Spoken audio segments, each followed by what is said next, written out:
Okay. So let's just get started with, okay, let's get the presentation back into my share tray.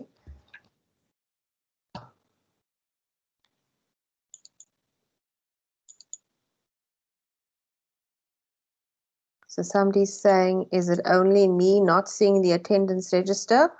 Okay, so I'm not seeing who you are because you're coming up as live.cid. So I'm not quite sure how you joined the session. And it could be, since you didn't come in via Teams, if you've just come in using the link. So maybe if you're not seeing the meeting chat, then, I mean, I'll post the attendance register again. But it could be that you've come in via using just the link and not coming in via, logging into Teams and then joining the session inside Teams. I really don't know. I'm sorry, it was the wrong link I've posted. I apologize. I've actually posted the Teams link. Let me go and find the link again, the attendance register link.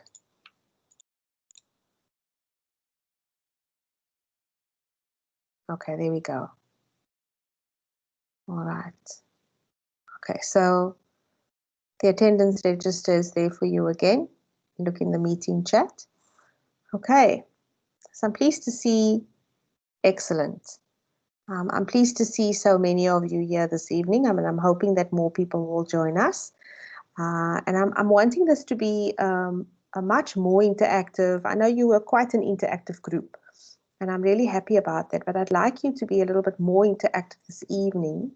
And so let me just get started with all of the usual housekeeping business, and then we can get cracking with what it is I'm wanting to address this evening with you.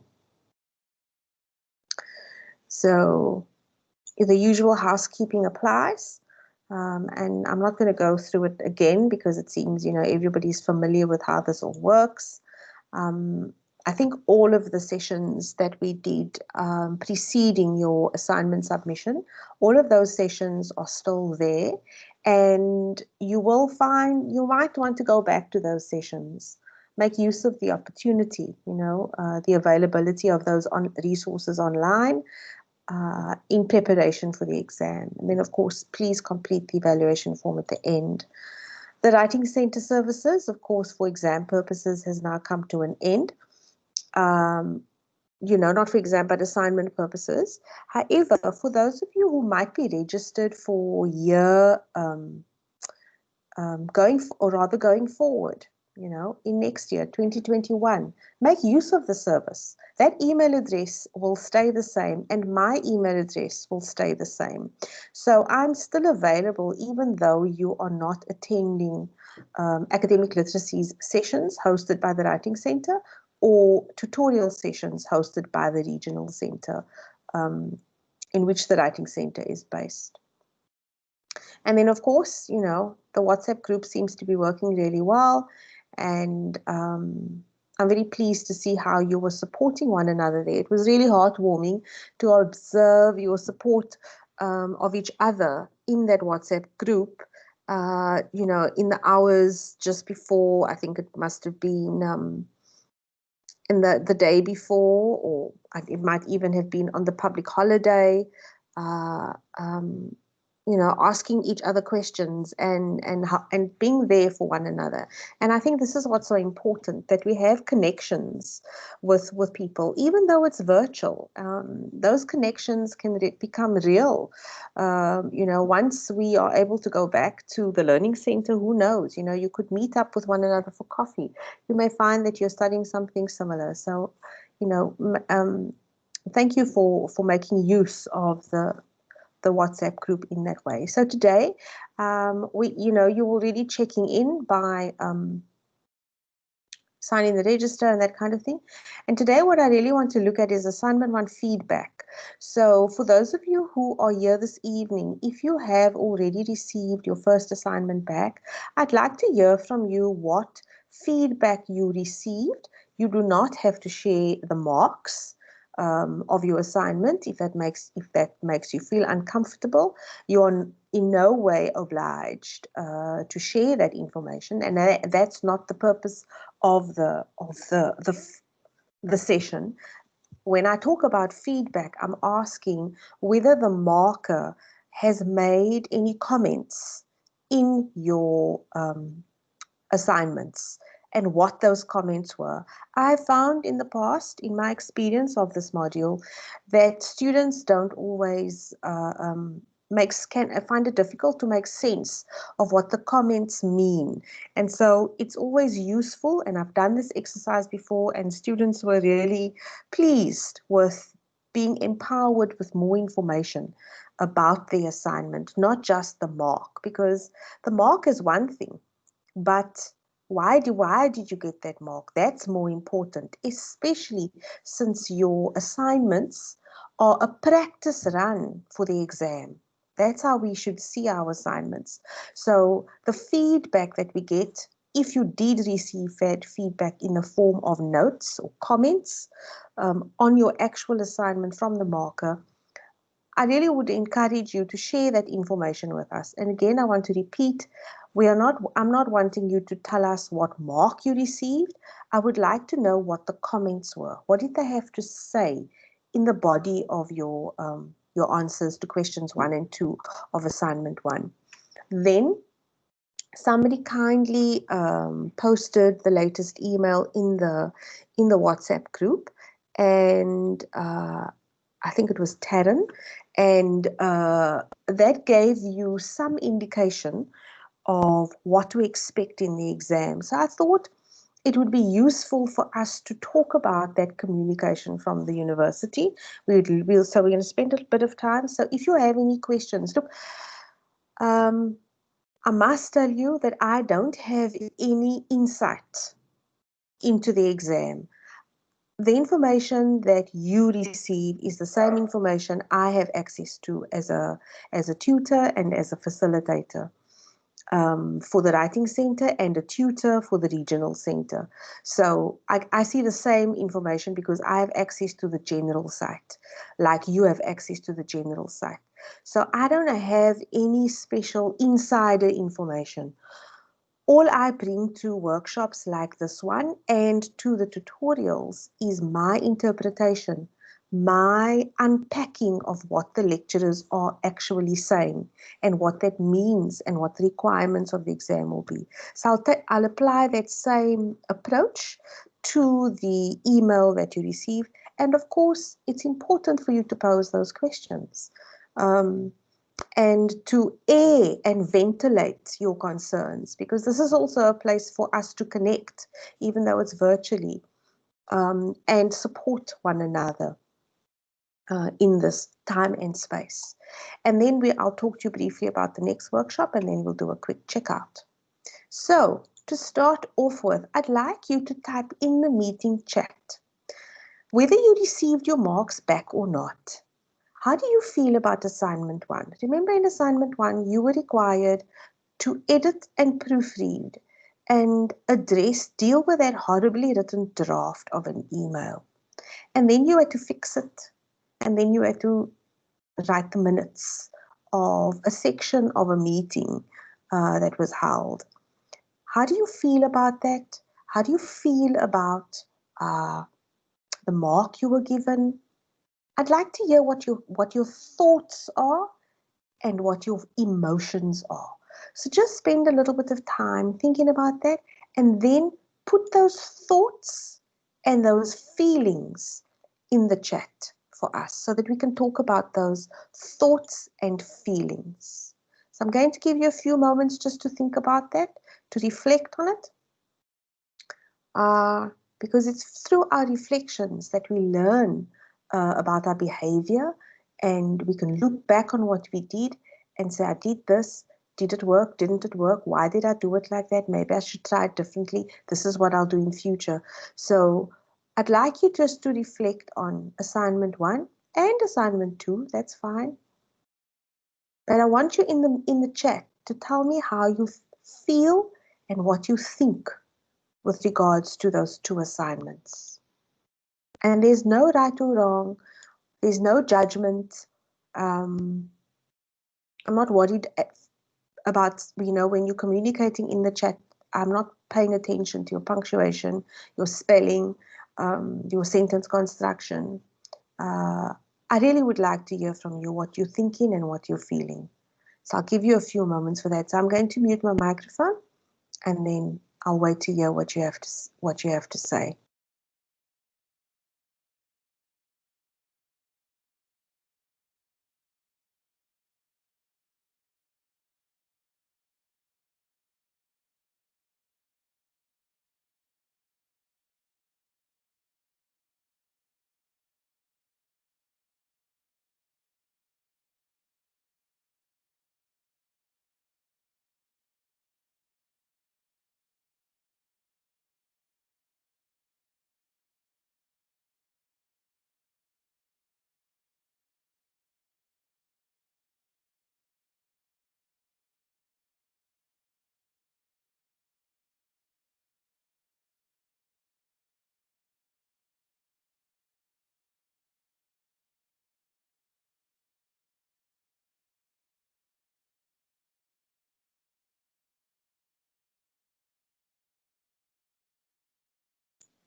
So I've put some soft music on.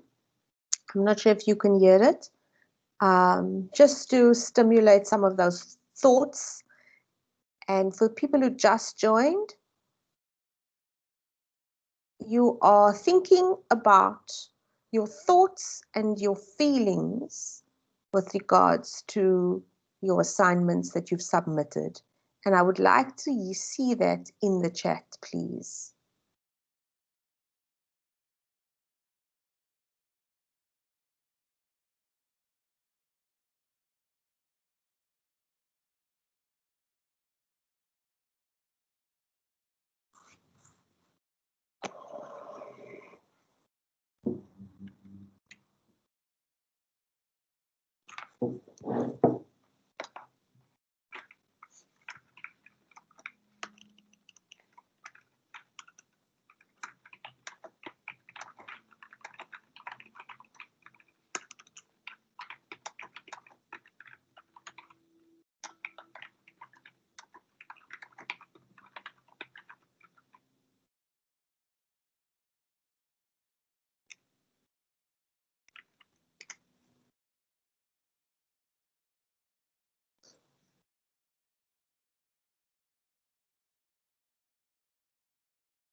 So there are many more of you in the session at the moment, and I would really like to hear from as many people as possible.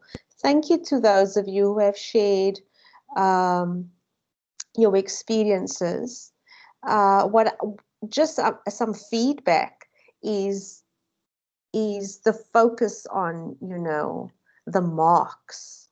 And I want to know, how does it make you feel? Um,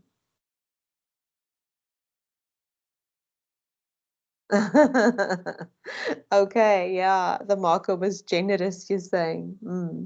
I want to know about your emotions. I want to know about your thoughts. Okay, that's what I'm asking about. I'm enjoying the information you're sharing, but can I hear a little bit about how you felt, how the assignments made you feel, what the assignments made you think about the learning that needed to be done, about the task that was at hand?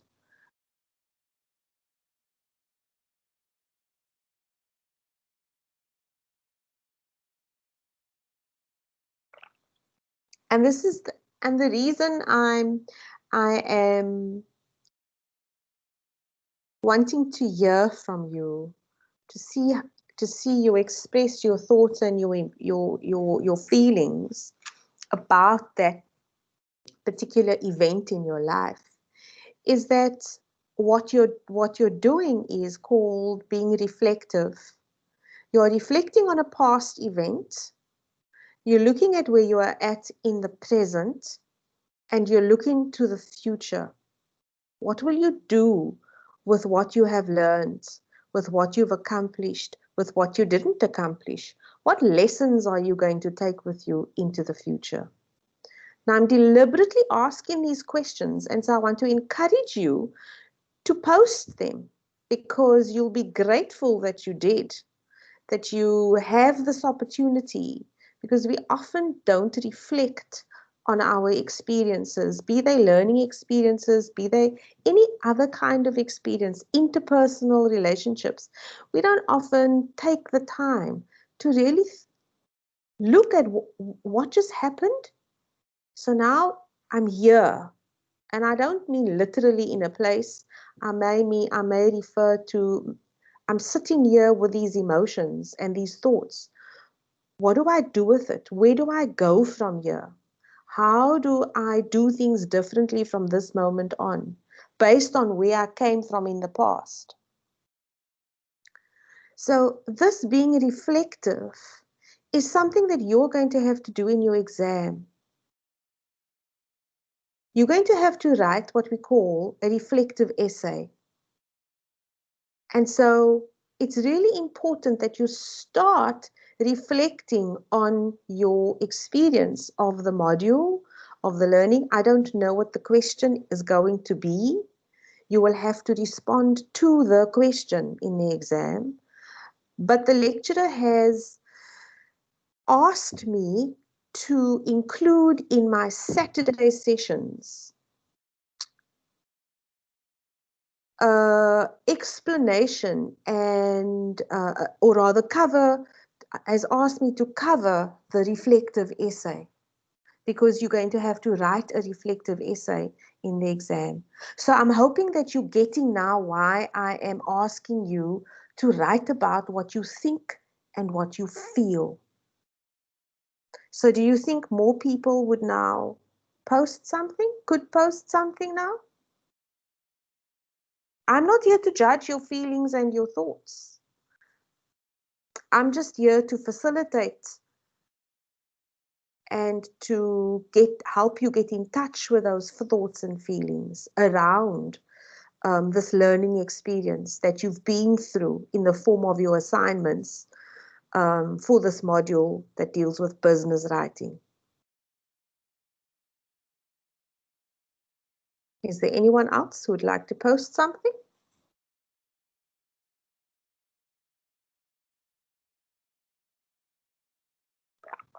Okay. So the person whose identity is live.cid, I really don't know what your name is. It's just coming up as live and it's saying external. And you're saying, doing the assignment one, it was overwhelming because I only attended sessions after submission and I didn't have time to redo it. Okay. So a bit disappointed, I could have done better, but relieved somehow I didn't get a 0. That's really valid. Okay. So what I want you to do is everyone who has posted in the chat, I want you to go back and I want you to scroll in the chat. Look, the chat doesn't go away. You can always come back to it. But maybe if you have posted, I would like you to copy and paste what you typed here and put it into a Word document. Okay?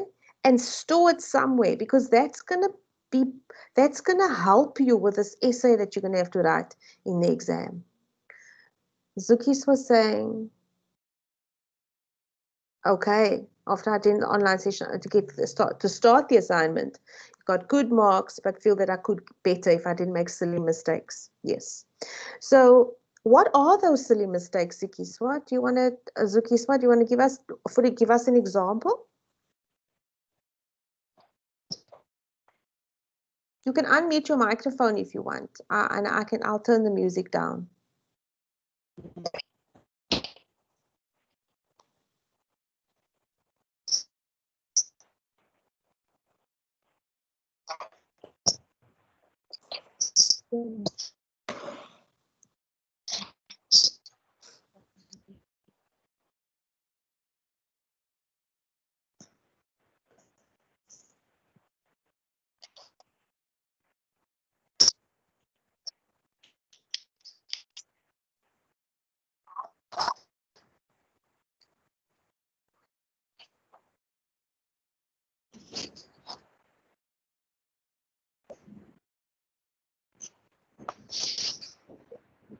It's Winfolder.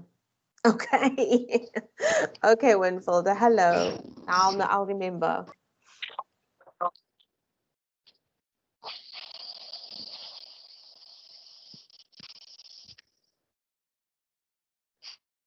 Okay. All right. Yeah, I don't know. It might be the way that you joined the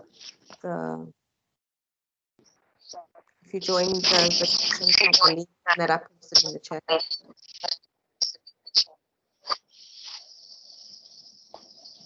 Okay. All right. I'm getting a little bit of feedback. So I'm going to stop the music because that might be a problem.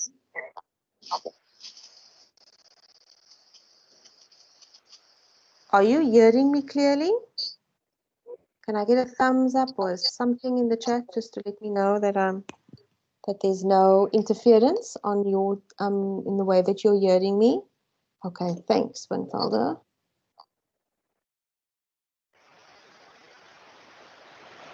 All right.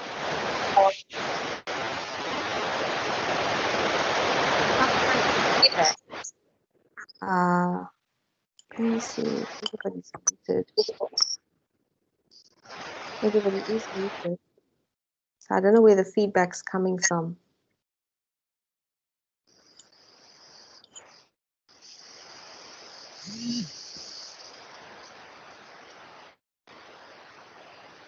Okay, so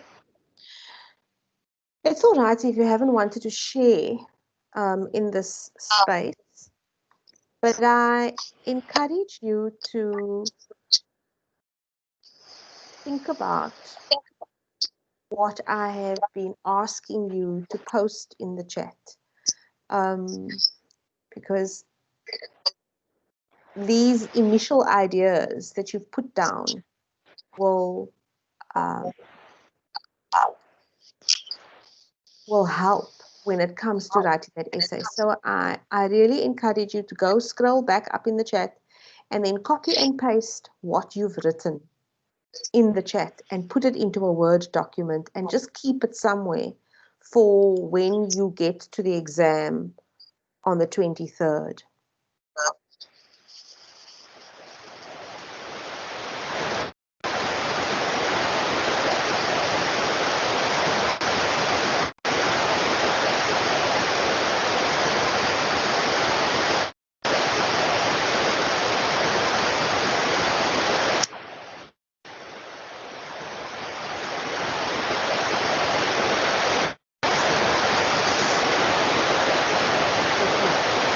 I'm sorry, I've just gone quiet, but it's because I'm hearing quite a lot of feedback, and I know it's nobody here who's in the session tonight.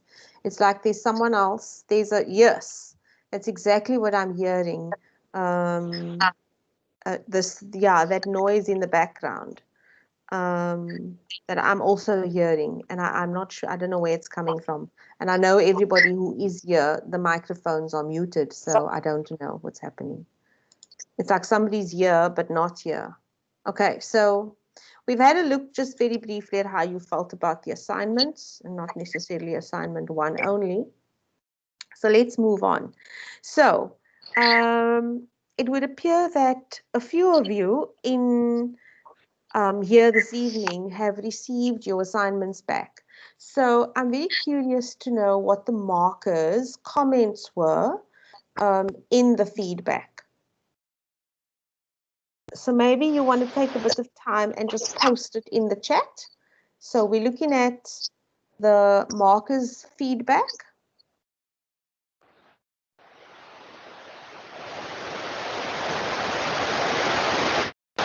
I'll just post it in the chat again.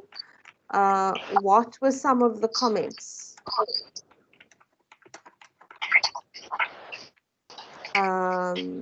Made by the person who marked your assignment.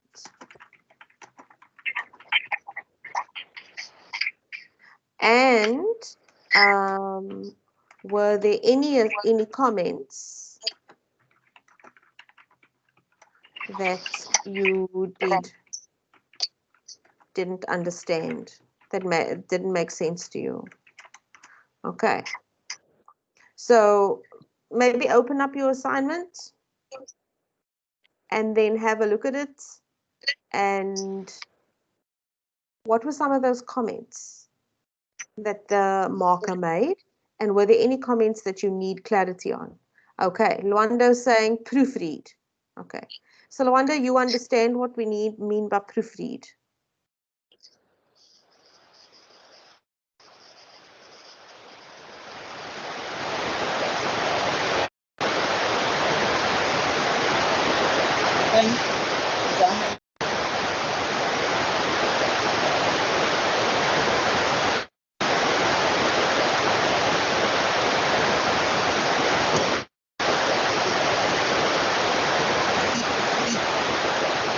Richard is saying,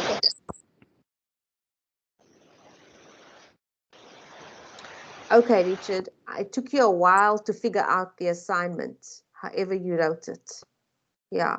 So Richard, what was it? Why did it, when you say it took you a while to figure it out, what was it that you were trying to figure out?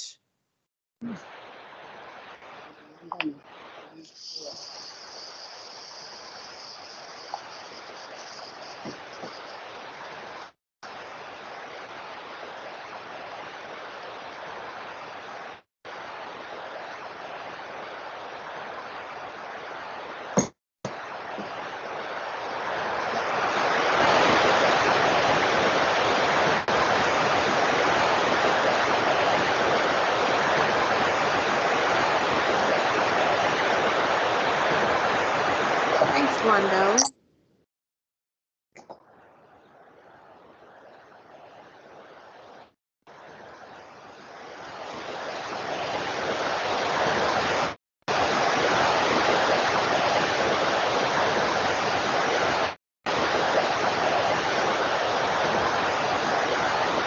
Richard, yes, go ahead. Your hand's up. Go ahead.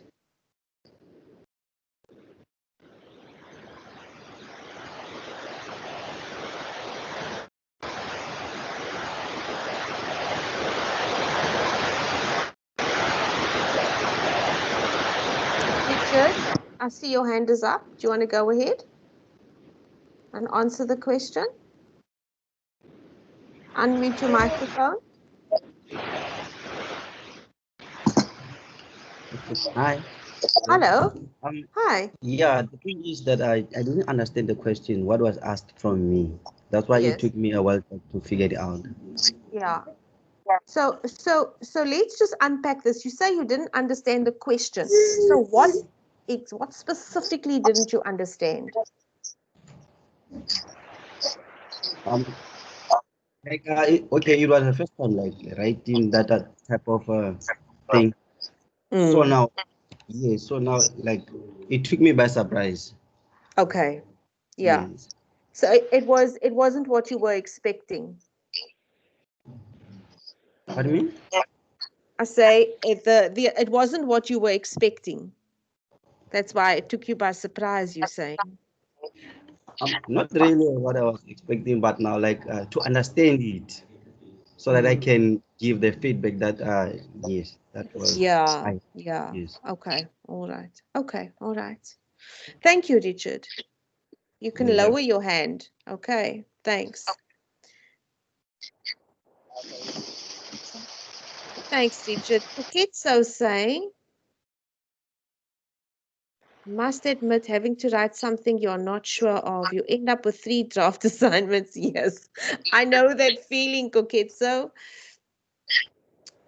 And you feel that you've done too much, but when you receive comments, things that you thought they were too much, they ask you about them. That was your problem with assignment 1.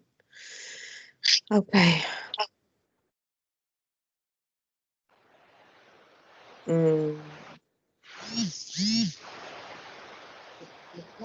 Okay. It sounds like, is everybody else hearing that background noise? It sounds like there's somebody in the session who's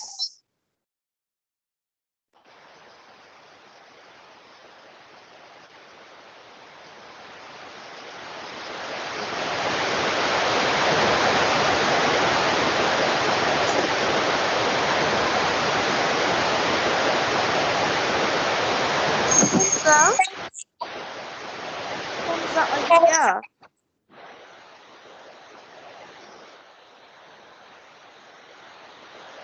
Hamza?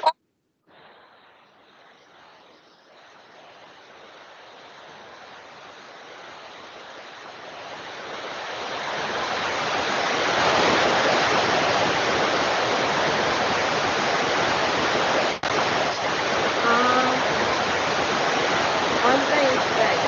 I did not provide the friend with an email with a previous questions I did try to ask him. Yeah, yeah. Okay, this noise is really bothering me, and I need to find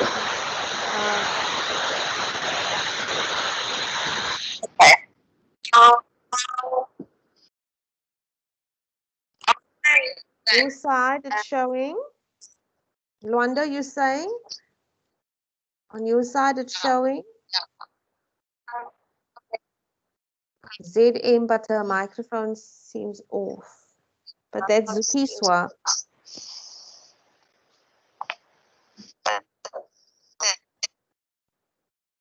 Okay. Okay, it seems to have. I was asking about Pumza because I noticed Pumza was on hold and the microphone wasn't muted. So it seems to have. It seems a little different. It seems a little better now. Okay. All right. There the noise is back.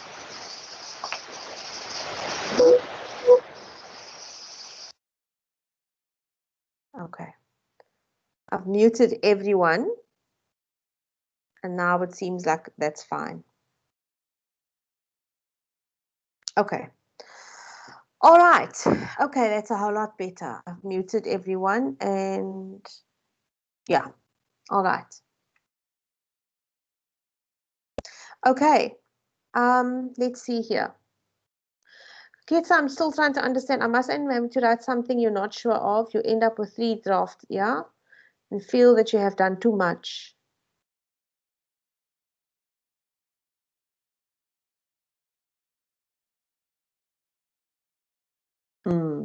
Okay, all right. So Kuketso, for you it was like, did I write too much? Did I write too little? And then when you thought you had done too much, then they were asking you about those things. So yeah, it's really confusing, creates a lot of uncertainty. And from what I'm understanding, that you were appreciative of the sessions that were being run because you were given more clarity, and it created certainty in your mind that you were on the right track. And so, yes, the thing that I think what is a big challenge for many students is that you only have, okay, you only have yourself and your study material and to rely on, and your tutorial letters. Then you also have access to the discussion groups in the general site. And what you must acknowledge and accept as a student registered at a distance learning or distance e-learning, an open distance e-learning university, is that it's going to be like that always. So if you registered for a national diploma, however long you're going to take, that's the only way that's how it's going to be. So one of the habits that any distance learning student must develop is reading. And I can't say that enough, because many of the root cause, I worked for, I'm going to put my microphone, my camera on just for a little bit. I worked for a company many years ago, and we had a new CEO who joined. And he was from Johannesburg. He came from the branch. He was based at the branch in Johannesburg. And the one thing I learned from this man was root cause. I was in the service industry. We were an IT company. We provided telecommunication services to corporate clients, and I was responsible. I was client facing, so I used to go out and I would visit my clients on a regular basis, and it was my job to retain those clients, to make sure that the clients stayed happy, that they renewed their contracts. So I became involved in all aspects of the business, because all of the aspects of the business touched that client's account, that client's life, as it were. So finance was my friend, the customer service was my friend, the technicians, I had to have a good relationship with all of them. The operations staff, I had to have a good relationship with all of these people, because I often would have to resolve issues and problems on behalf of my client. And this CEO taught me about something called root cause. And I'm just going to write it here. Pumza, I see your question. Root cause of the problem. And the reason he was so bent on getting us to deal with the root cause of the problem was that he wanted us to make sure that the problem didn't happen ever again. So, for example, if a customer was billed incorrectly, he wanted to know, well, not he, but he wanted me and I was part of a team of people who all did the same kind of job, and the client base was split amongst us. He wanted us to make sure that it didn't ever happen again. So we had to go and drill down to the root cause of the issue. What was the problem? What was the real problem? The problem initially on the surface would be that the customer was incorrectly invoiced, for example. But that wasn't the root cause of the problem. The problem went deeper than that. So maybe it was because if we drilled down into the issue at stake of the problem, if we got really stuck into what the problem was, I might have found that actually it wasn't a finance problem. It wasn't the invoicing that was an issue. Maybe it was the issue came from operations. It was operations who maybe loaded the product incorrectly into the system that then generated and created that product or that service against that client's profile. And then from there, the invoicing would happen. So it actually wasn't a finance issue. It was an operational issue. And that was all of what he wanted us to get to grips with. What was the root cause? If so, if one of the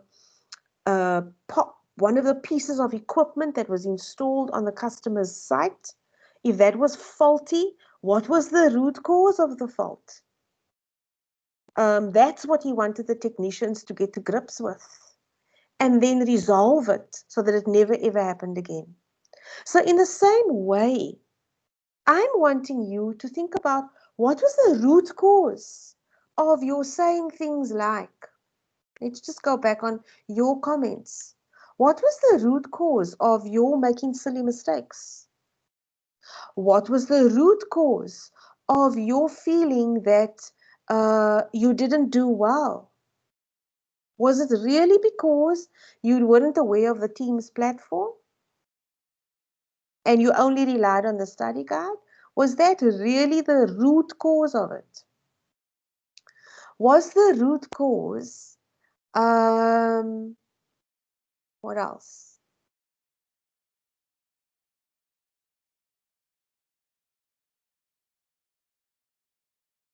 Was the root cause of your being overwhelmed? Was the root cause of your feeling overwhelmed because you had submitted your assignments and then you came to the sessions? I want you to think about the reasons you've given. Was it really the root cause? Richard, you were saying what were your words? You said, what? Okay, it took you a while to figure out, but what was the root cause of your taking a while to figure out what the assignments were, what you were expected to do? What was the root cause of it? Okay, so what was the root cause of your uncertainty? You're saying and having to write something you're not sure of. Why were you so unsure? Okay, so what do you think was the root cause of what you considered to be the problem? Anyone? I'm going to put my camera off again. What do you think was the root cause? There's no right or wrong, ladies and gentlemen.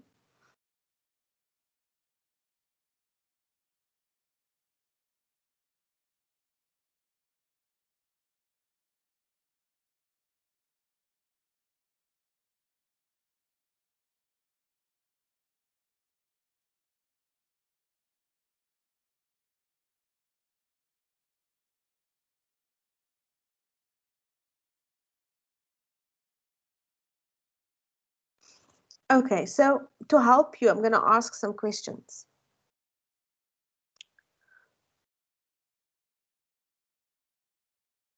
How did you read? Okay, Richard saying it was to write a formal email. Okay, so Richard, have you never ever had to write a formal email? Have you never ever had to send an email at work? Have you never had to do something like that before?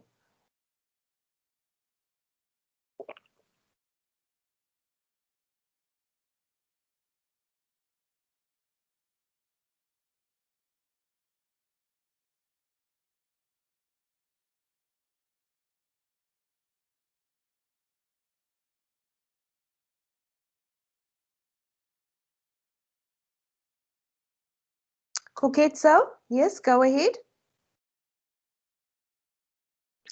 Okay, ma'am. From my side, the root cause that I can say it's the format. Is it the format that you need to use in order to write an email? I work Mm, with emails. I send mm, emails day in, day out.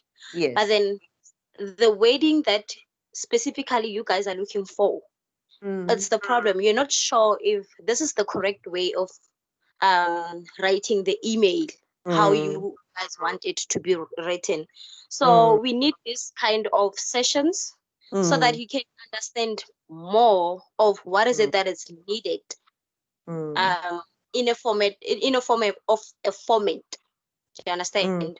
mm, I mm, think that mm, was my problem. That the format that we use, that on the business side they use, mm, versus the format that we normally use, they are mm. totally different.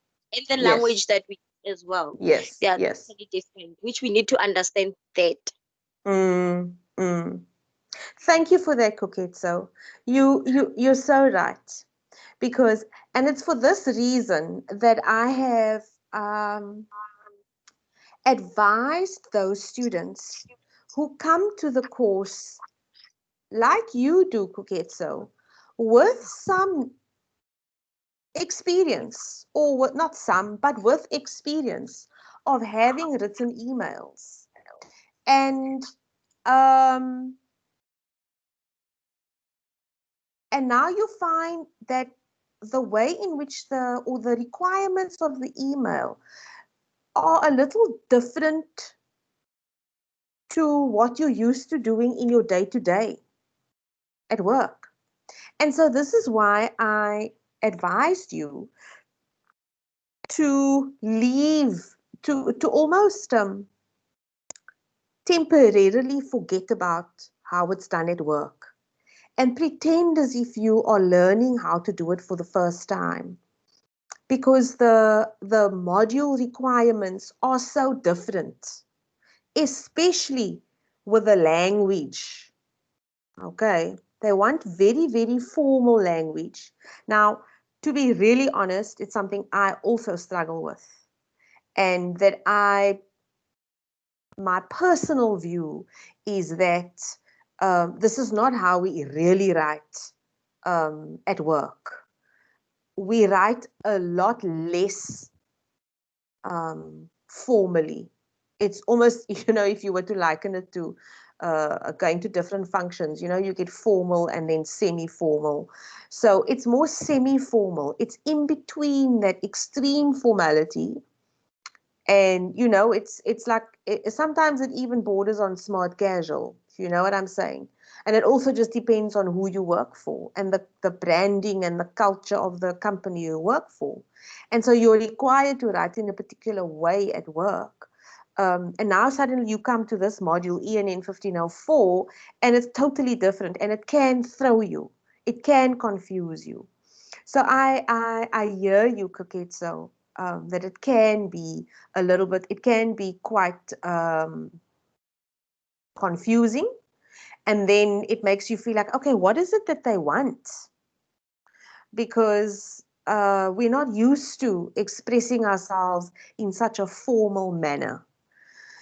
So the only advice I can give you is it's not going to help you immediately, but it will help you as an ongoing process of becoming a university student, where the language that we use is going to be formal. Okay, the way the language. So yes, we communicate in English. That's the name of the language, but the tone of the way in which we use English is very formal. So we yes. Okay, Richard. Now we're getting to what was really the problem for you, like Koketso. Okay. And so it's important that just for the sake of this module, you temporarily forget about work and how it's done at work, and you give it to the lecturers like they ask of you.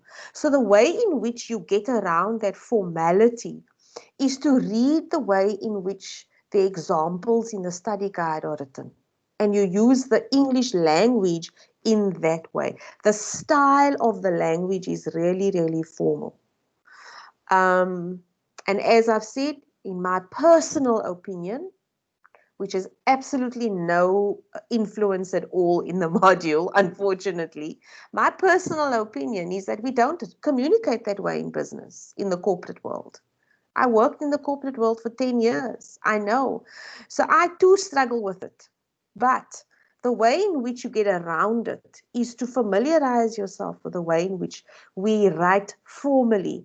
And the way to do that is to read the study guide examples, to read more English, okay? Because I know that's a problem for many students, is being exposed to the language. You need to expose yourself to the English language more. And Facebook is not the best place for that. All right? So, and I'm not saying that you must read boring stuff that bores you. You need to read things that are of interest to you, but you need to make sure that it strikes the balance between that informality, that informal way of writing, and the formal way of writing. And that is a very difficult requirement of this module. So Winfield is saying, I didn't have enough time to really study before attempting the tasks. Okay, so Winfield, for you, it's time management. Okay, so just a comment on using the word study. The word study suggests that you need to sit down and make notes and read really learn in order to recall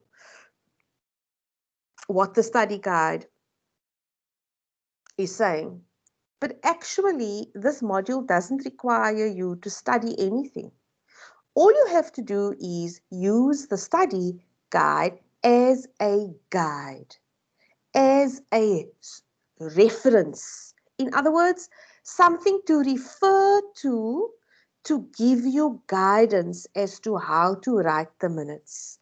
So you didn't have to go and learn or study how to write the minutes. You had to go through study unit 2 and read about it and think about it, but not study it. Okay? Maybe you meant to read it a little bit with a little bit more attention. And so I'm glad that somebody's mentioned the word study, because study refers to, also suggests reading. For me, in my personal opinion, again, the root cause of many students' problems, and I'm speaking across modules, often it is possibly the sole issue that needs to be addressed, and that is reading the tutorial letter, reading the essay carefully, or not the essay, the requirement carefully, reading the background carefully. I was surprised, I must tell you, I was surprised at how many people had not read the background carefully. And I knew that you hadn't read it carefully, because so many people kept getting the name of the organization wrong.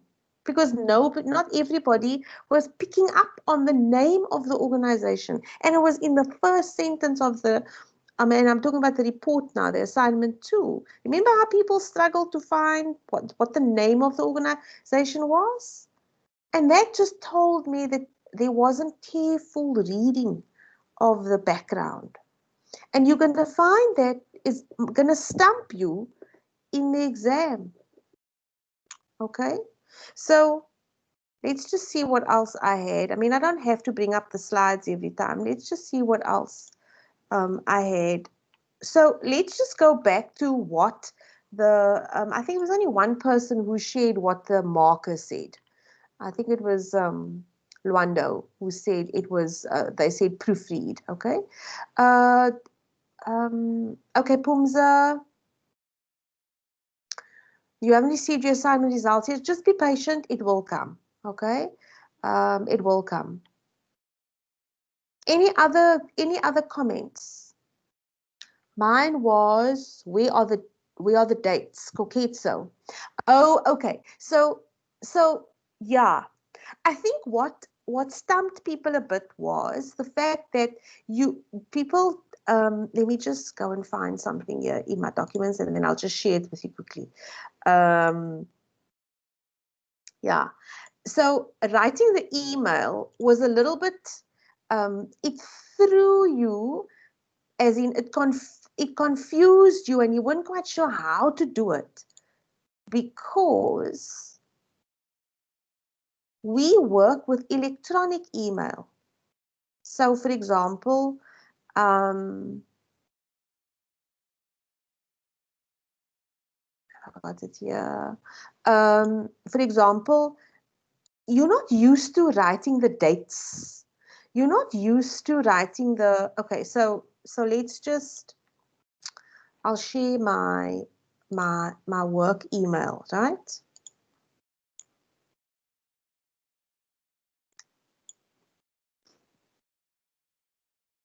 I'll share the screen with you, and then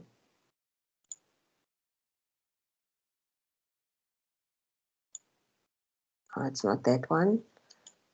It's actually here we go. Okay, so when we open up an email at work, all of this information is populated for us already. Okay, so all we have to do is just type in the email address, what is the subject line, and off we go. We don't normally have to provide a date and say who it's from and who it's, write out or type out this information. So this is, we used to this electronic emails. The E in the email stands for electronic mail. And we don't have to even, worry with a signature, because the signature's there for us because you set it up in our signatures already. So that's very confusing when it comes to when you have to write that email. Cover page, don't worry with the cover page. The dates that I'm referring to was that of the due date. Okay. Koketso. Koketso, yeah, explain. What do you mean? Okay, the dates that I'm referring to, it's the dates whereby you need to give the winner the dates to come. That's the dates that I'm referring to, not the actual the dates for the emails and what's not. Okay. No. Yeah. Oh, I see. So okay, so that's the dates you're talking about. So they want, so you know what? Remember, you needed to write to Mrs. Scott and tell her that she must come into the store to collect her prize. And so if you didn't include dates, so it wasn't the due date. It was the date by when she had to come and collect her prize that she had won. That's the date. Now that goes back to, remember, we spoke about clarity, okay? So if we go back to, let me just open up the study guide quickly.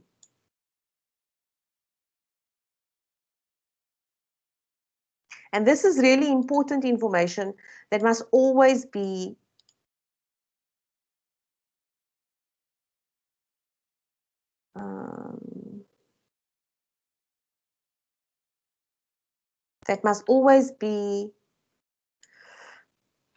considered when you are writing anything, be it a report, be it an email, be it a memo. Okay, so if we go to study unit 1,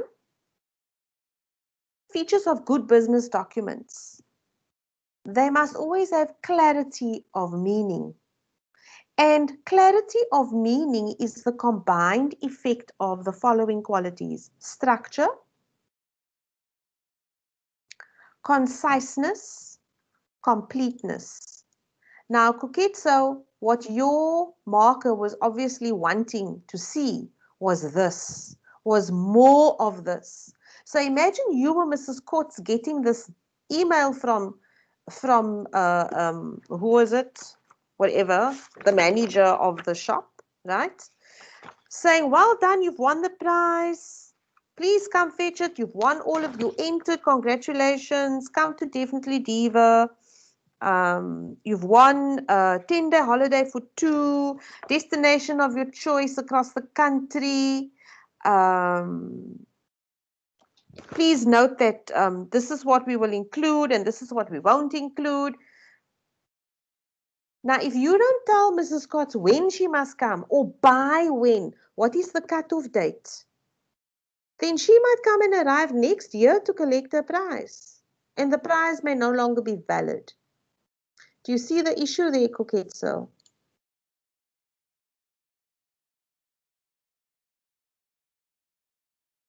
And do you see why they were asking for the dates? Okay. So anyone else? So the people, hi Taryn, welcome. If you've just joined, we are talking about, I'll just share the slide with you just so that everybody's on the same page.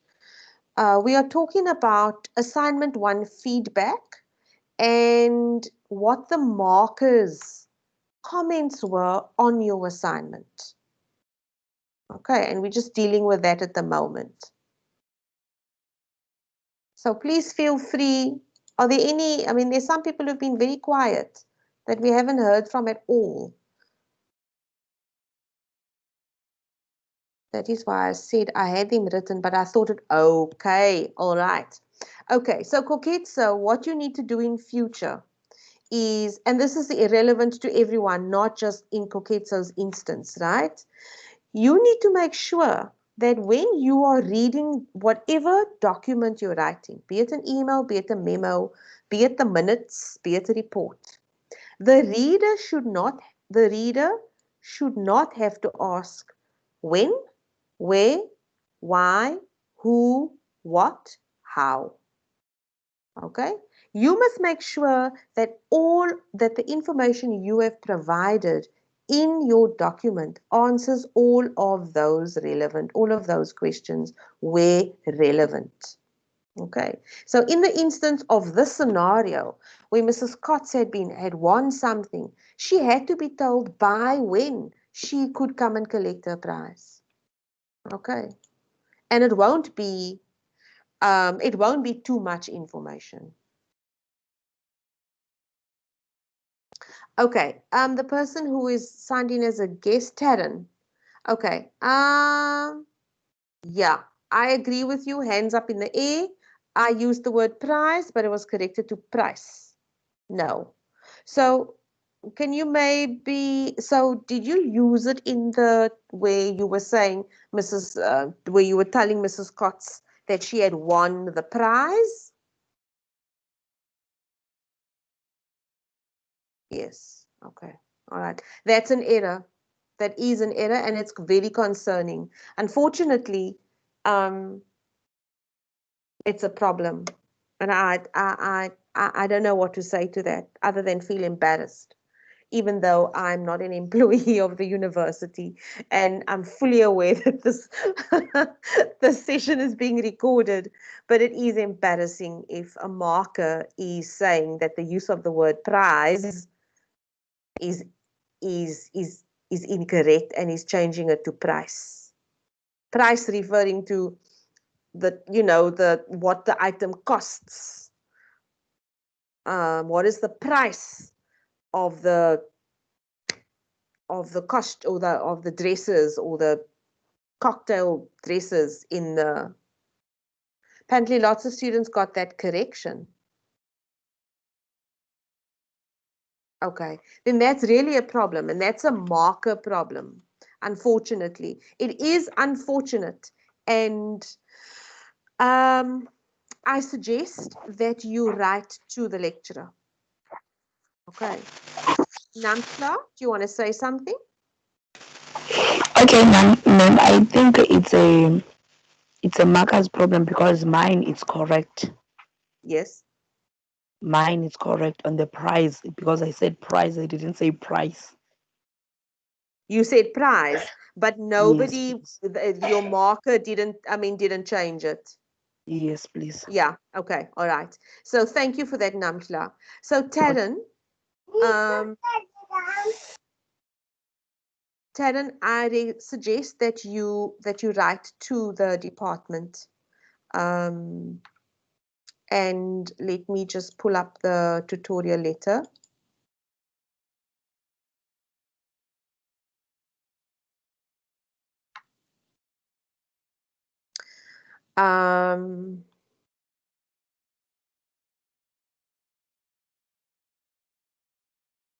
The names of the lecturers are here on page 7. And I recommend that you email all of them. Okay, one of them will reply, but that is a problem. And I recommend that the people that you've heard from, who've also got that issue, that they do the same, because that's a serious problem. That's a marker problem. And someone who is making those mistakes, well, yeah, it's a marker problem. So, other feedback that you got?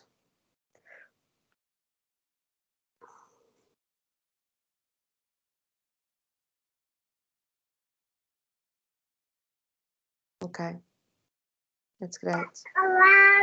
Namsha, you want to say something? Yes, ma'am. Okay, go I'm ahead. sorry, I No, can't that's fine. write. Okay, the reason that I'm using the microphone is because I can't write, like I can't type. I don't Okay. know why, because it says that I am no longer a participant. Oh, I So see. I Okay, no, can't. that's fine. Go ahead. Okay, and then my response was that it's the structure Okay. that I was supposed to improve on the structure of my email. Okay. The structure Yes, of your email. Okay. yes, All please. right. Okay. All right. Thank you for that, Namshla. So let's have a look at the structure of business documents, and the structure such as an email. If we go to page 5 of your study guide, it deals with the structure of the text and how you organize the information. Okay, so you are to begin, so your first paragraph is to begin with that. So this can be paragraph 1. Your second paragraph can be that. Your third paragraph can be that. And your fourth paragraph can be that. So I'm not sure how many of you have downloaded the feedback PowerPoint presentation by the lecturer that was posted. It was posted as an announcement by Dr. Let me get it right. Here we go. Okay, so you should see this on the screen. So Dr. Vivian Schlatschwayo, okay? So she is the primary lecturer, okay, for this module. And she uploaded this PowerPoint presentation, which includes, and I'm pointing out to this now, which includes sound. So she will be talking, she's recorded points, okay? And so I'm just going to play some of it, and then just so you can get a sense. And when I'm done playing the first slide, I'll show you where to find it, okay?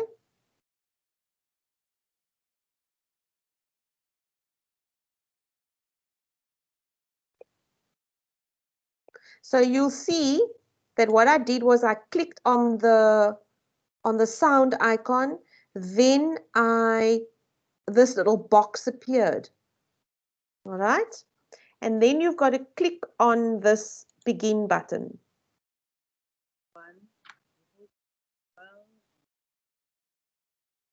Welcome to the ENN.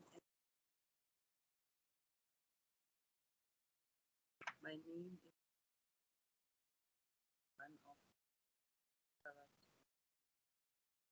so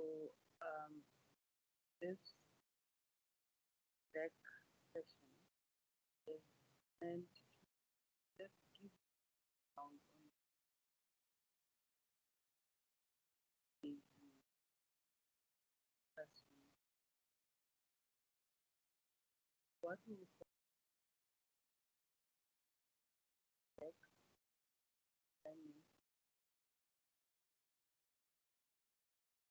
and then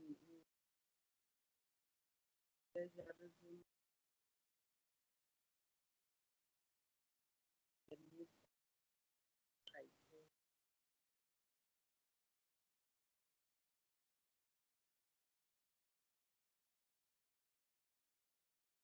Before we then start discussing the plagiarism, I think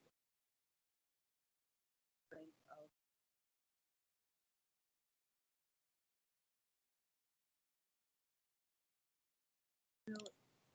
Okay, so I'm not going to play the whole PowerPoint presentation. Can you please show again? Okay, all right. I'll show you. This is what the presentation looks like.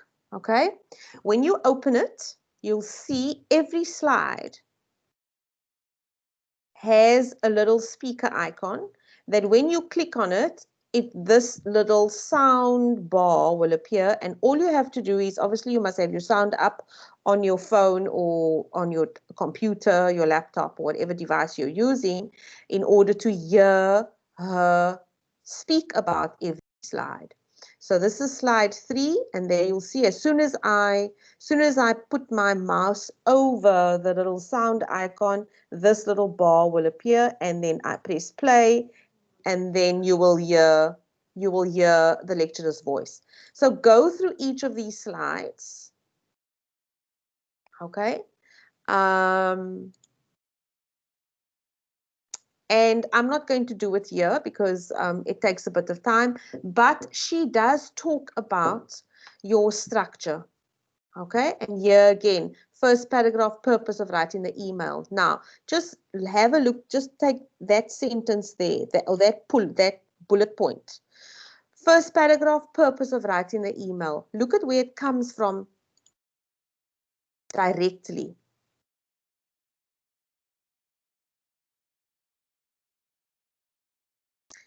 It comes straight from your study guide. Okay, state your request, objective, need, or problem. Okay, in other words, what is your reason for writing? That's what you're going to say in your very first paragraph. Okay. I want to find, I know that maybe it was last semester. I just want to look for, here we go, format of an email.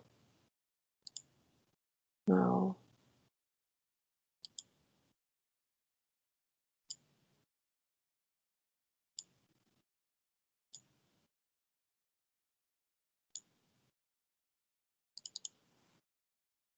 I know that I did cover it.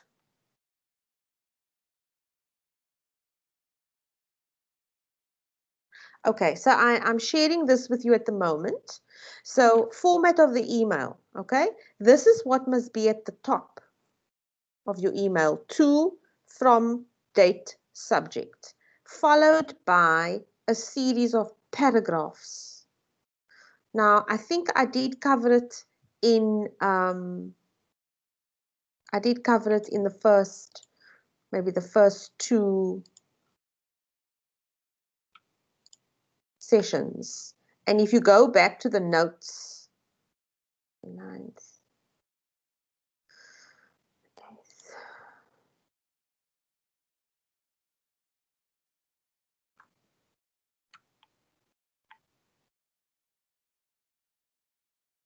Here we go.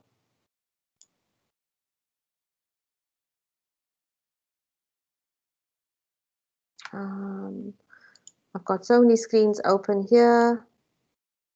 I'm trying to see, make sure that I share the right one with you.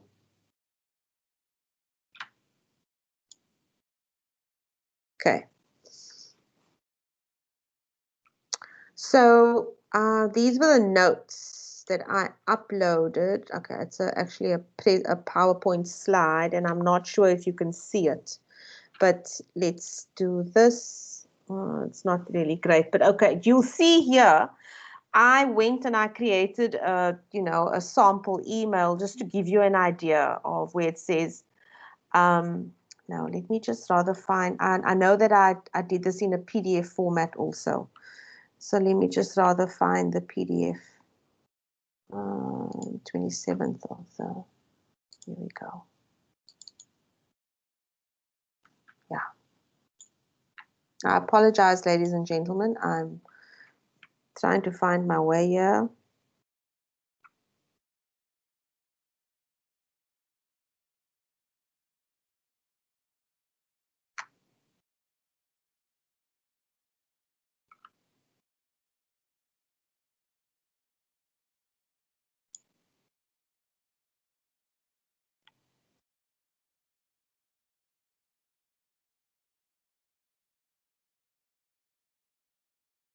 Okay, I don't know if this is going to be any better.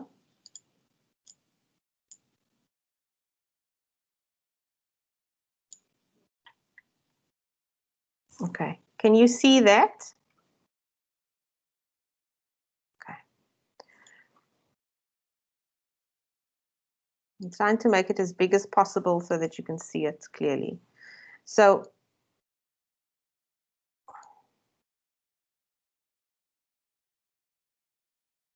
can you see how in each paragraph you will divide up the information? So in paragraph 1, you had to say something to Mrs. Scotts about why you were writing to her. Okay, you had to say to her, Mrs. Scotts, we are writing, definitely Diva wishes to congratulate you on winning the prize. And in that way, she knows that why she's getting this email. Secondly, you must describe the background. In other words, what was the story here? So it was, as you know, our boutique holds monthly competitions, and I'm using the information that came from the background and information that would have come from that really badly written email, because in there was some really useful, relevant content that had to be used in your email. So you're going to explain the background to this whole story of the competition. Then paragraph 3, you're going to tell her what she had won, what it included, what it didn't include. And in your last paragraph, you're going to say what you need from it. It was in that paragraph that you're going to say, we would appreciate your coming to collect your prize by this date. Okay, please contact me on the using the contact details in my signature below. I look forward to meeting you and awarding you with your prize. Kind regards, and you're going to sign it off, whoever you are. Some of you made up things like you were the manager or you were the director or whatever. But does that help with the structure? Okay.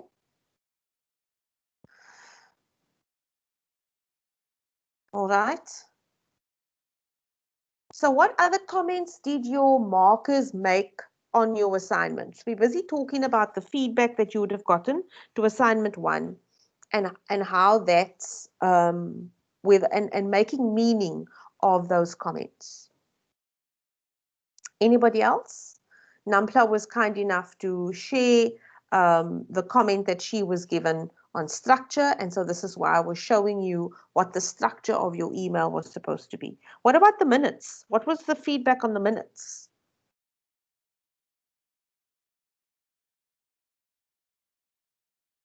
Yes, Ethan. Is it? I hope it's Ethan. It's coming up as go ahead. Ask your Can you, question. can you hear me? Yes, I can hear you clearly. Okay. My feedback was recipient's contact details. What does that mean? Recipient, Recipient contact details. That was my recipient comment. contact details. details. Recipient contact details. So did you, as I showed you, Ethan, did you, as I showed you in that example, I'm just going to share the screen again. Okay. Did you, no, not that one. Did you have at the top of your whole email, did you have this too? The Mrs. Yes, Potts. I did. Mm, I had from, and I had yeah, to, I had the date, I had the subject. Yes. So I don't understand why they gave me that comment, because The recipient's exclamation box. Yeah, they said it with an exclamation mark. So oh dear. Okay. All right. So it's possible that maybe they wanted an email address, because I'm just looking at and not just Mrs. Cott's. Okay. I don't know, to be honest. Okay. But I'm just going to show you the feedback from the lecturer here, where she talks about, on the email, you were expected to include the following: the sender and the recipient's email addresses. Okay. So instead of just saying Mrs. Cott's, you should have written an actual email address, even if it was a made-up email address. Okay, thank you. So take that away with you as important information should you have to write an email for the exam. Okay. Thank you for your question, Ethan. Okay. Yep. Okay. So is it Taryn? Taryn, yes, of course. So when we write using formal English, we never ever use words like you'll, can't, wouldn't, that sort of thing. Okay, so I'm just going to copy and I'm going to open up a Word document. Ethan, won't you lower your hand, please? Okay, no, Latando, that's all right. I am recording the session, so you can always come and watch it at a later time. So, paste. Now I need to share. There we go. Okay. So, Taryn, I've just copied and pasted out of the chat. That's what's coming up as black. Okay, so just ladies and gentlemen, just ignore that. So when we're writing formal English, now I know that for those of us who work, we will use these what we call abbreviated forms of words in our emails, in our day-to-day jobs. I do it. I even use it in the chat. And the reason we do it is because we're writing what is called conversationally, and we create a conversational tone in our written words when we use these abbreviated forms. However, this module requires us to use formal grammar and language. Okay. And the formal way of you will be you will. And the formal way of can't will be can not. And the formal way of wouldn't would be would not. Okay? So do you see where I'm going with this? So Taryn, that's what they meant by that. So going forward, even though you were writing an email to Mrs. Cott's, and you see the problem with email is that, and this also causes the confusion, is that email is electronic and we associate things, and I'm just going to put my camera on for a little bit again. We associate the internet and the things we do on the internet with informality, with spoken English. So we write as if we are talking. So we tend to use those abbreviated forms that Taryn was told not to use. And so it's all right when we're using it in social media. But this module is asking us to write in formal language, formal grammar, formal style, pardon me, formal style of writing. And that's something that you have to get your head around. Okay? It is unfortunate, and again, this is my personal view. I think it's unfortunate that you have to do it, but I think the lecturers are wanting to push you, to stretch you, to see whether you are able, whether you understand the difference between formal language and grammar and informal language and grammar. And often the biggest mistake that many students make in this module is to bring that informal conversation like language and grammar to their writing, because it is believed or felt that I can do the same thing because I'm just writing an email. It's not formal. It's okay. But actually, you are not meeting the requirements of the module. So again, I'm going to say to those of you who are confused by that requirement, leave what you do at work outside of the module. And it's just for another few weeks of your life, and then it's going to be done because you're going to pass and it's going to be over. But just for the purposes of this module, make sure that you use formal grammar, formal language. One example being, use the words you will, cannot, would not, had not, have not, is not, are not. Use those full forms of the words in your writing, because there is a different way. There are differences in spoken language and written language, in spoken English and written English, in spoken communication and written communication. So you'll see I'm using my hands going all over the show and probably terribly distracting because I'm becoming distracted by my hands. But we don't have the benefit of that form of expression in our writing, okay? Is particularly in this module, we have to use words. And where do I find the words to use? I build up a bank of vocabulary when I read more of the English language, when I read things that I enjoy, when I borrow books from the library. Students often say, but the library is free, ladies and gentlemen. Yes, I know COVID is all, we can't go to the library today. But I still have the books that I borrowed from the library in March. And the library's just been renewing the books. I had nothing to read. My husband and I went to a second-hand bookshop and we bought books.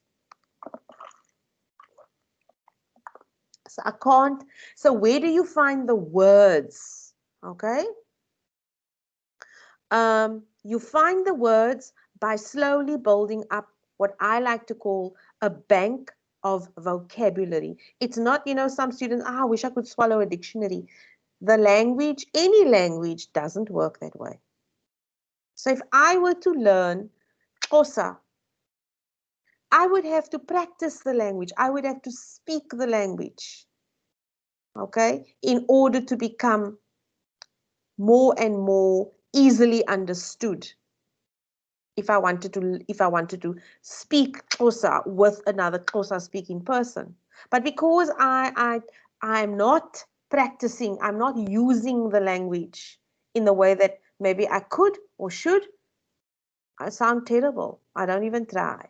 Okay? So in the same way, you've got to do that with English, especially if English is not your home language. More so, and even if it is your home language, don't be fooled into thinking that because you grew up in a home where English was spoken and you went to an English speaking school, I'm fine. This module is going to trick you. You're going to trip over your feet with this one, as you have been finding through the comments of your markers, the markers of your assignments. Taryn, you're saying? Yep. Yeah? It's difficult. I agree with you. It is difficult, but yeah, make a sticky note on your laptop. All right. All right. So I'm going to put my camera off again. Okay, so where were we? We're talking about the feedback, and I said I was going to show you where to find this, where to find the, so let me share that with you, where to find it. You did receive an email from the lecturer, okay? So let me just show you. Let's just log in here.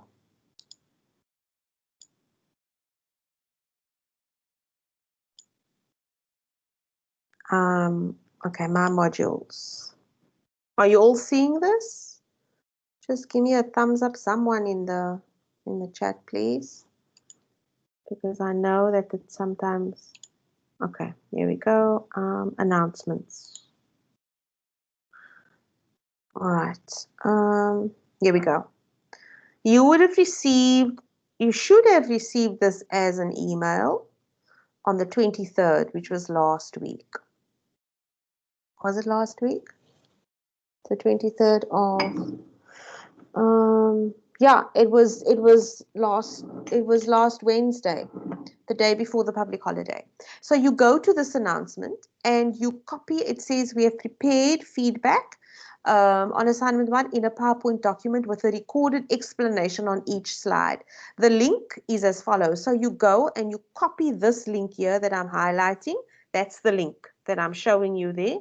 You copy it and you open it up in your browser.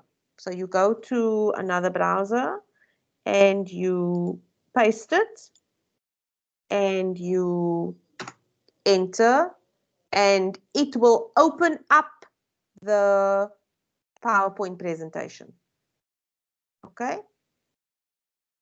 And it is from here that you can, I don't think you're able to, she gives an explanation, sorry. She gives an explanation of what to do. It will lead you to the PowerPoint document.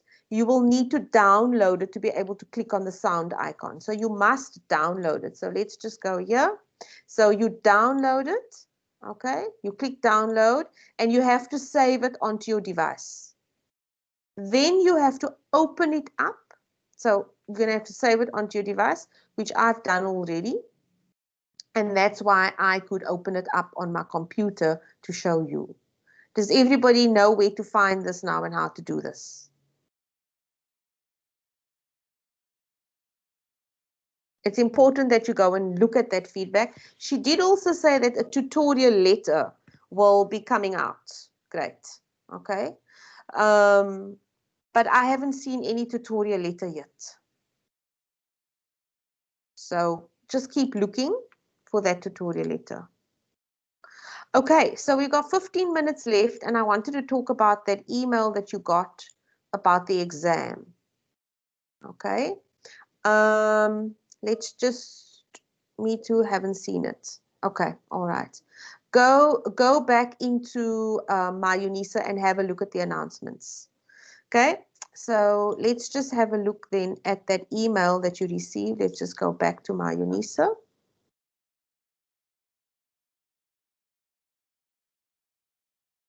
And we don't want this. We want to be here. So we're going to go back to return to the list.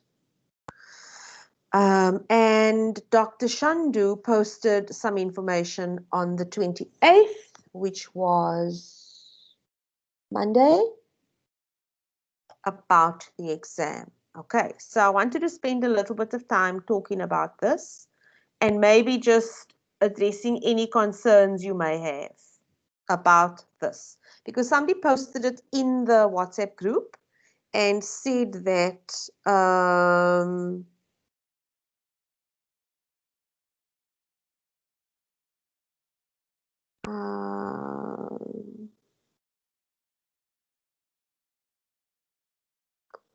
the person said, okay, somebody had asked about the exam timetable, and it says ENN 23rd to the 26th. Does this mean it's a portfolio exam? I'm not exactly sure. So if those of you on the WhatsApp group would have seen my reply, I said, I suggest you wait for the email from the lecturers who will detail the format of the exam in a tutorial letter. That tutorial letter hasn't become available yet. Don't get stressed out. Be on the lookout for, okay, all right. So then somebody, Taryn, thank you. You posted this same email that we got up on the screen, and then I suggested let's discuss this tonight. Okay, so it says you will write an online exam. Does everybody understand what that means?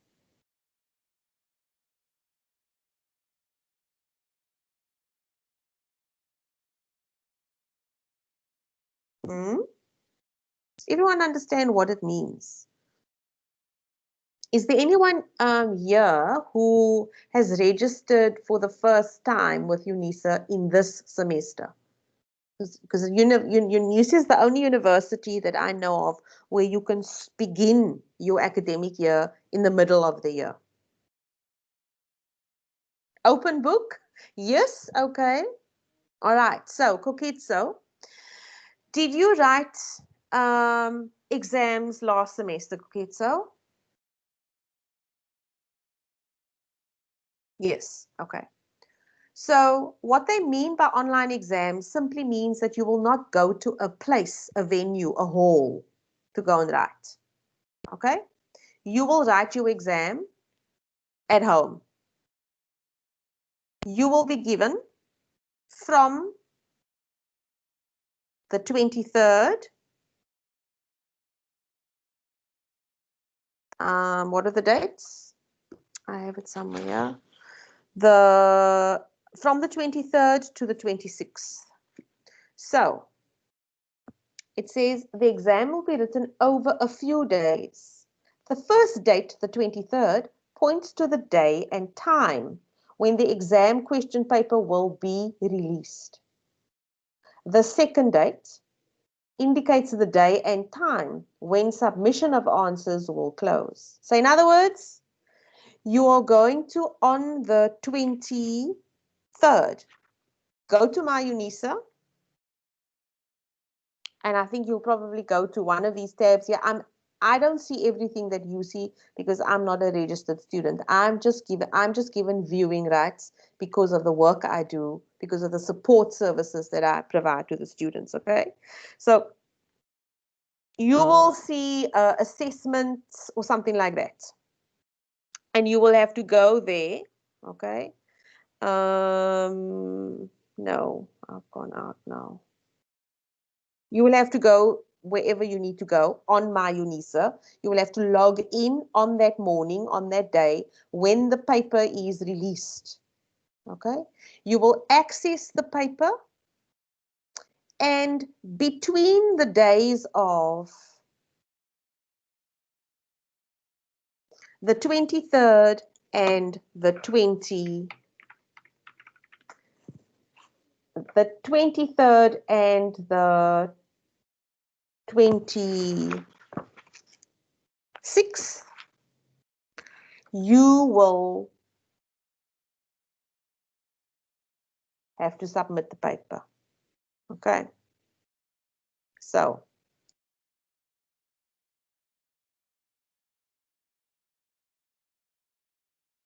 I'm sharing with you. We're seeing my personal calendar now. Okay. So on the 23rd, you are going to log into my UNISA. Okay.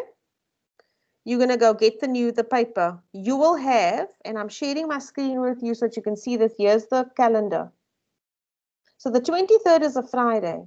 You will have the Friday to go and I don't know if you can download the paper or if you just have to, I don't know what you do, because I'm really not sure how that works.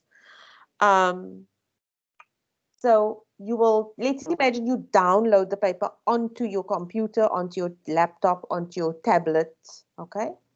You have from Friday you have Saturday, you have Sunday, and you have up until Monday. I think it's Monday morning, early Monday morning, like 8 o'clock or 9 o'clock on Monday morning. You have to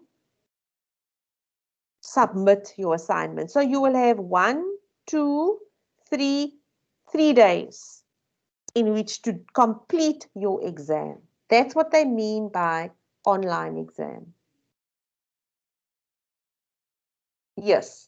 So Kuketso, will it be on the page that we usually used on previous exams? I'm assuming that. Kuketso, to be really honest, I'm not familiar with the exam pages of my UNISA because I've never had access to it. So I don't know how it works. But please, and this comes back to, remember we spoke about root cause. And root cause for misunderstanding and being confused is because you're not reading carefully, reading slowly. So I want to point out to you that this information that I'm showing you here on my UNISA, it's not information that you can skim and scan. You cannot skim and scan information on my UNISA, especially when it's talking about this. You must read word for word. So if you've got to go, the exam will be written over a few days as detailed in your timetable. If you've got to read it like that, then read it like that. Because if you're going to skim and scan this, like you would do Facebook and Instagram and Google and any of the other social media platforms you're active on, information is going to slip through the cracks. You are going to be confused. Things like no question papers will be emailed to students and no exam answers can be emailed to lecturers.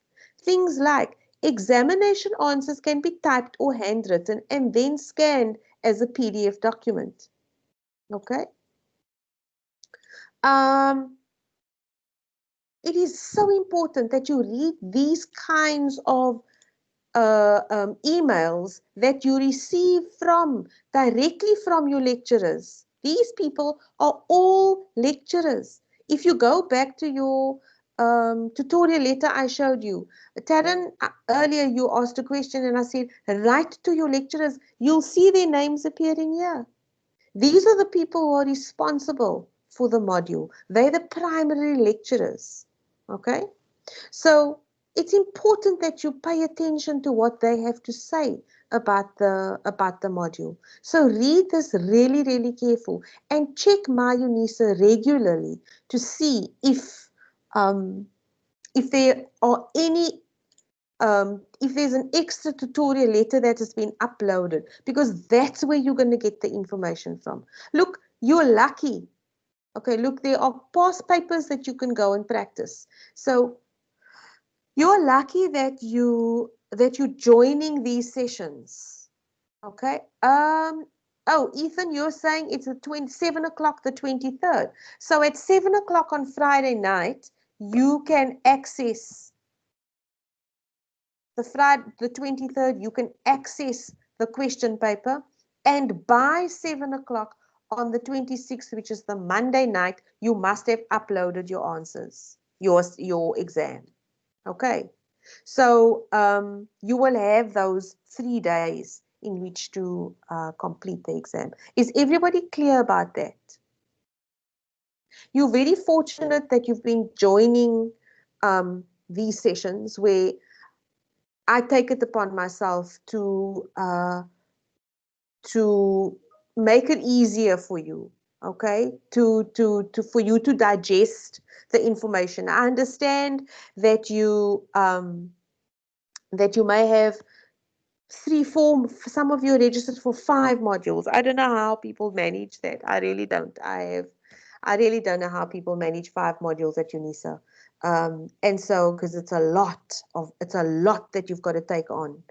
And so, but so I understand that you're not getting to everything, but you must make a point of it.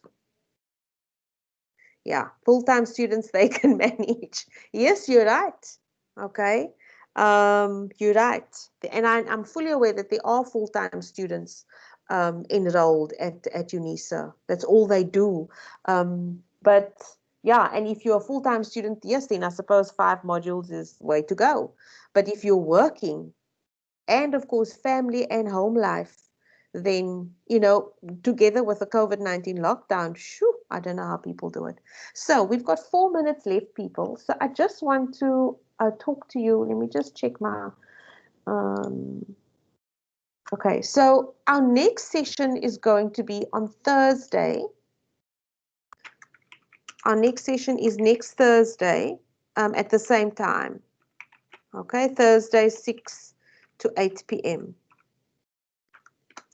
And again, it is a session coordinated by the Writing Center. Now, on Saturday coming, oh, and what we're going to do is next week, I'm going to focus on the email and the memo.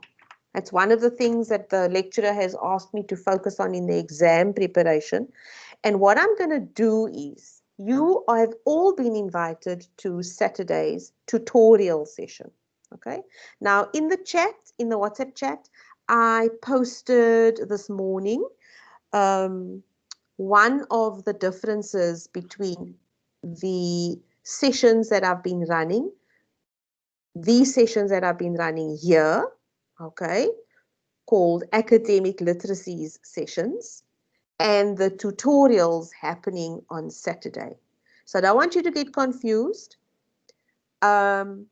I will be the tutor on Saturday also. Okay. So for those of you who know how I operate, it'll be like, yeah, a duck taking to water. Exactly the same kind of format using Teams, except it's going to be called the name of the module, because I'm not focusing on writing so much. I'm focusing on the actual module. Now, for some of you, you may not find it any different, and that's just because of my approach. The only difference between the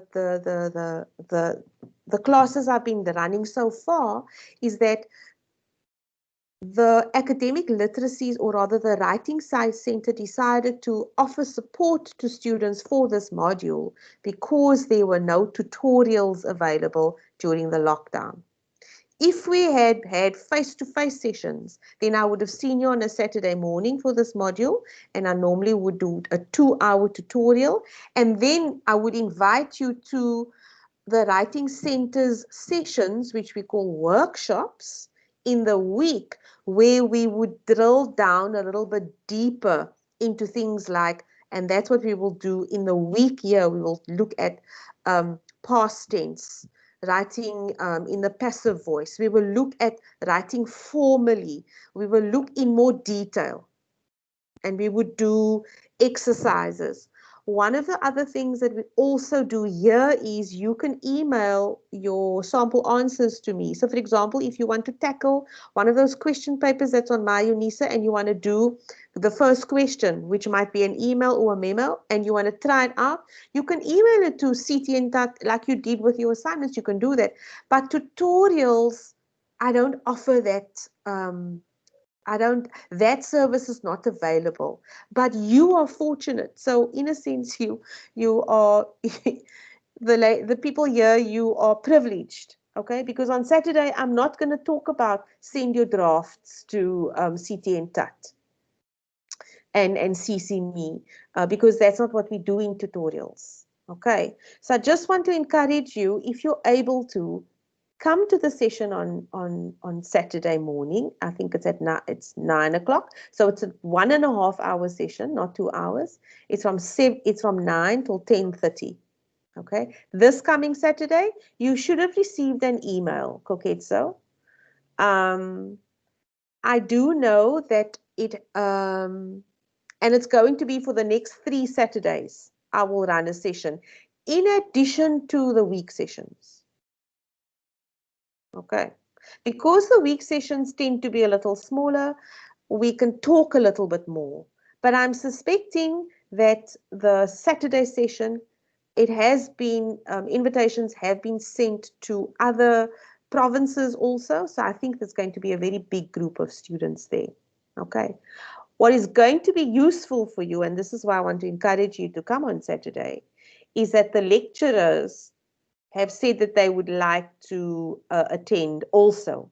So you then have an opportunity. Where's Taryn? Is she still here? To say to the lecturer, do you see, I mean, I got this prize was marked as incorrect. Why is that happening? Will it also be recorded? Andre is asking. Yes, it will be recorded. And I just need clarity as to if it's going to be uploaded. But I'm not sure as yet. We haven't received the go-ahead to make the recordings available. You know, it becomes difficult when we are offering a certain level of support in this province, in the Western Cape, and not all of the provinces are doing the same thing that we are doing here. So we just need to wait to be given the yay, it's okay for you to share the recordings with everyone. But it will be recorded. But you still have access to the other recordings, okay? Then the link is also going to be different, okay? You can't use the link that you've been using all along because it's a tutorial, not an academic literacies workshop. That it's not a writing center activity, it's a tutorial activity. So the link that you use to join the session is going to be different. Oh, sorry. Oh, okay, all right. I apologize, ladies and gentlemen. I'm getting confused. Thank you so much, Ethan, for that. Yes, you're absolutely right. The email did say 11:30 to 1 o'clock, so no, it hasn't changed. It's me getting confused because I'm doing a tutorial session for another English module at 9 o'clock. So I'm really sorry about that. ENN1504 is 11:30 to 1 o'clock. Okay. So it's gone 3 minutes past 8. How are you all doing? I want you in the chat to very quickly tell me what you're taking away from tonight's session. It was very different to other times. We were a little bit all over the show, but that's okay. I mean, we were dealing with real questions and challenges. So, what did you take away from today? And now you're all leaving me. You don't want to tell me what you took away from today. What stood out for you from today's session? What was of the most value to you? If you can't type, then unmute your microphone.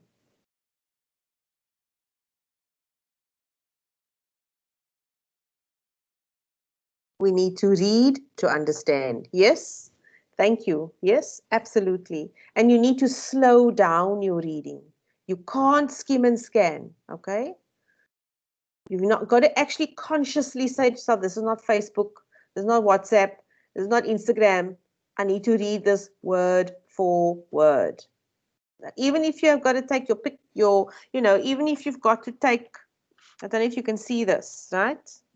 Even if you've got to take your finger, okay? Even if you've got to take your finger and slow yourself down, like I'm showing you here now. Even if you do that, that's what you've got to do when you read. Anyone else before we go?